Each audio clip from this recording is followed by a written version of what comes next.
ನಮಸ್ಕಾರ ಸ್ನೇಹಿತರೆ, ನಿಮ್ಮೆಲ್ಲರಿಗೂ ಪದಾರ್ಥ ಚಿಂತಾಮಣಿ ಸೀರೀಸ್‌ಗೆ ಸ್ವಾಗತ.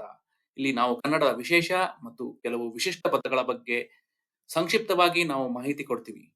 ಆ ಮಾಹಿತಿಯಲ್ಲಿ ನಮ್ಮ ಕನ್ನಡದ ಪದಗಳ ಮೂಲ ಹುಡುಕಲು ಒಂದು ಚಿಕ್ಕ ಪ್ರಯತ್ನ ಮಾಡ್ತಾ ಇದ್ದೀವಿ. ಆ ಪದಗಳು ಕೆಲವು ಮೂಲ ಕನ್ನಡದ್ದೇ ಆಗಿರಬಹುದು ಅಥವಾ ಅನ್ಯ ಭಾಷೆಗಳಿಂದ ನಮ್ಮ ಕನ್ನಡಕ್ಕೆ ಸೇರಿರಬಹುದು. ಅದನ್ನ ಯಥಾವತ್ತಾಗಿ ಪ್ರಾಮಾಣಿಕವಾಗಿ ನಮ್ಮ ಮುಂದೆ ಇಡೋ ಒಂದು ಚಿಕ್ಕ ಪ್ರಯತ್ನ.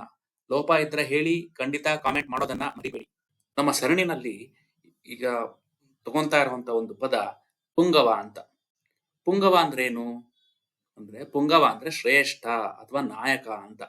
ನಾವು ಲೀಡರ್ ಅಂತ ಕರಿತೀವಲ್ಲ ಈಗಿನ ಕಾಲದಲ್ಲಿ, ಆತರ. ಸೊ ನಮ್ಮ ಪುರಾಣದಲ್ಲಿರ್ಬೋದು, ಇತಿಹಾಸದಲ್ಲಿರ್ಬೋದು, ನಾವೆಲ್ಲ ನೋಡಿರ್ಬೋದು ಅಥವಾ ಕೇಳಿರ್ಬೋದು. ಮುನಿಪುಂಗವ, ನರಪುಂಗವ ಅಂತೆಲ್ಲ ಕೇಳಿರ್ತೀವಿ. ಹಾಗಾದ್ರೆ ಮುನಿಪುಂಗವ ಅಂದ್ರೆ ಏನು? ಮುನಿಗಳಲ್ಲೇ ಶ್ರೇಷ್ಠರಾದಂತರು ಮುನಿಪುಂಗವ ಅಂತ ಕರೀತಾರೆ. ನರಪುಂಗವ ಅಂದ್ರೆ ಏನು? ರಾಜ ಅಥವಾ ಈಗಿನ ಕಾಲದಲ್ಲಿ ಮಂತ್ರಿಗಳು ಅಂತ ಕರೀತಾರಲ್ಲ, ಅವ್ರಿಗೆ ನರಪುಂಗವ ಅಂತ ಕರೀತಾರೆ. ಈ ಶಬ್ದದ ಮೂಲ ಎಲ್ಲಿಂದ ಬಂತಪ್ಪ ಅಂತಂದ್ರೆ ಹೋರಿ ಅನ್ನೋ ಒಂದು ಶಬ್ದದಿಂದ ಬಂದಿದೆ. ಏನಪ್ಪಾ ಹೋರಿ ಅಂದ್ರೆ ಅಂತ ಕೆಲವರು ಅನ್ಕೋತಾ ಇರ್ಬೋದು. ನಮ್ಮ ಎತ್ತಿಗೆ ಮಲ್ನಾಡ್ ಕಡೆ ಹೋರಿ ಅಂತ ಕರೀತಾರೆ. ಸೊ ಇದನ್ನೇ ನಾವು ಸಂಸ್ಕೃತದಲ್ಲಿ ನೋಡೋದಾದ್ರೆ ಪುಮಾನ್ ಗೌಹು ಅಥವಾ ವೃಷಭ ಅಂತ ಕರೀತಾರೆ. ವೃಷಭ ಅಂದ್ರೂ ಸಂಸ್ಕೃತದಲ್ಲಿ ಶ್ರೇಷ್ಠ ಅಂತಾನೆ ಅರ್ಥ ಬರುತ್ತೆ.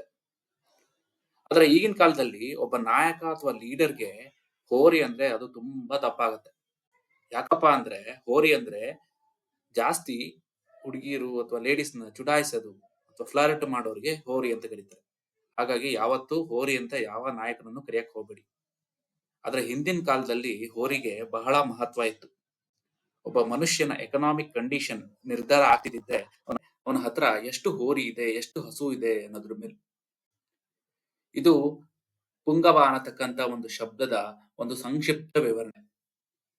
ಧನ್ಯವಾದಗಳು.